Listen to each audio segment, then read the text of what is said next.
E aí, queridos e queridas, como é que vocês estão? Bora continuar aqui com os nossos exercícios, né? Para sabermos se esses sistemas aqui são lineares ou não, né? Então, nós temos aqui, isso daqui é praticamente o que eu tive na aula anterior, só que tem um pequeno detalhe. Então, tem aqui x1 mais 5x2 menos raiz quadrada de 2 vezes 3x igual a 1. Antes, no vídeo anterior, estava assim. A raiz estava sobre o x3. Aqui não. Aqui está só sobre o 2. Esse sistema é linear ou não? Ele é linear. Por que ele é linear? Porque o nosso raiz quadrada de 2 ele é só uma representação de um número x. Né? Então, a raiz quadrada de 2 é algum número irracional aí, se bem que dá para chegar no real, dá para chegar a um número bem aproximado, né? Mas a raiz quadrada de 2 existe sim, é um número x lá, né? Mas aqui ele é uma constante, ele não está tirando raiz de uma variável. Então sim, ele é uma função, é sim uma função linear. 3x 28y mais 28y, né, perdão, menos 1 sobre 2z igual a zero. É linear? Sim, é linear. Esse meio z aqui, esse meio, como eu disse, ele é uma constante. Eu poderia trocar por 0,5, por exemplo. Seria a mesma coisa. Ok? Esse daqui eu quero fazer por último, tá bom? Não sei nem porque eu coloquei por C, no C. Então, esse daqui, x e 1 sobre 3 sobre 5 menos 2x ao quadrado mais, pomba, mais x3 igual a 4. Ele é linear? Não, ele não é linear, tanto que se você traduzir esse x3 sobre 5 é igual a raiz de 5x sobre 3. Então, não.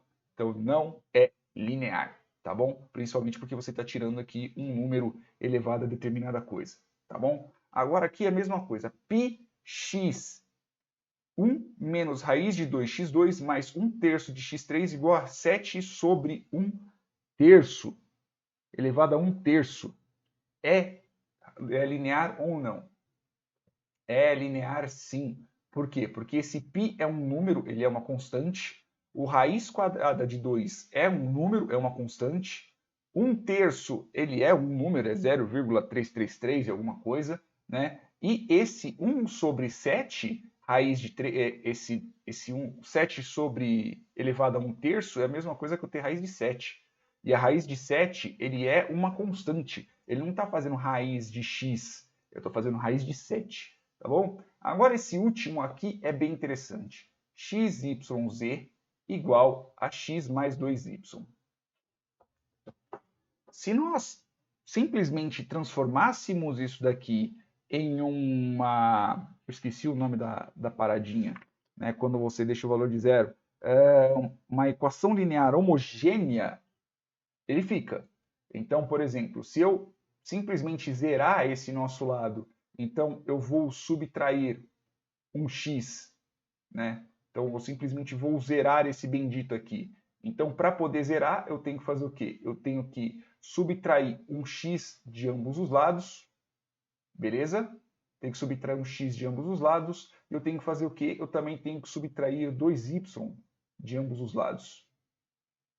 Aí fica com zero. E aí vai ficar como? Vai ficar xyz menos 2y menos x igual a zero. E aí eu tenho uma equação linear homogênea. Se você transformar essa daqui em uma equação linear homogênea,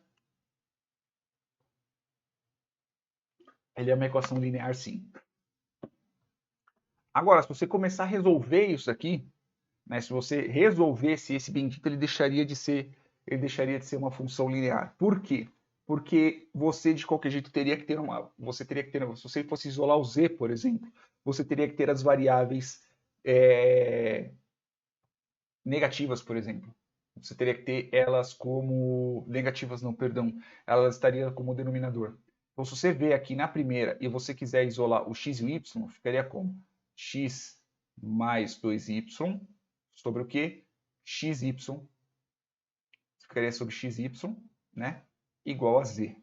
Só que tá vendo esse bendito aqui? Se você tem uma variável que ela é no denominador e não no numerador, se no denominador não for uma constante ou uma variável, essa função deixa de ser uma função linear, tá bom? Uma coisa é eu ter x sobre menos 3, por exemplo, outra coisa é eu ter x elevado a menos y, beleza? Porque x elevado a menos 3, né, eu simplesmente, se eu fizer por 1, né, então fica 1 sobre x, né, se for, por exemplo, x elevado a menos 1, por exemplo, né, então, se eu fizer aqui x elevado a y, o que, que vai acontecer? Eu vou ter 1 sobre x elevado a y, que não pode.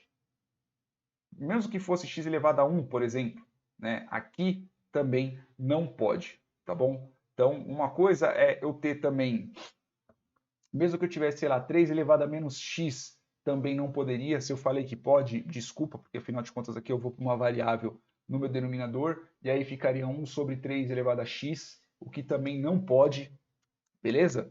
Então tem que tomar muito cuidado, porque se você tiver um denominador com uma variável, ele deixa de ser, se tiver uma variável no denominador, perdão, errei a ordem das palavras, a função deixa de ser linear. Aqui, se você deixar como zero, ela é linear, só que se você deixar ela homogênea, ela é linear, só que a partir do momento que você tiver, se você começar a resolver o z, por exemplo, se você for resolver o z, aí a função em si ela deixa de ser linear, tá bom? Mas em si a resposta ela é sim linear se você simplesmente alterar aqui e deixá-la homogênea. Beleza? É isso aí, espero que tenha entendido. Beijos na bunda, até mais.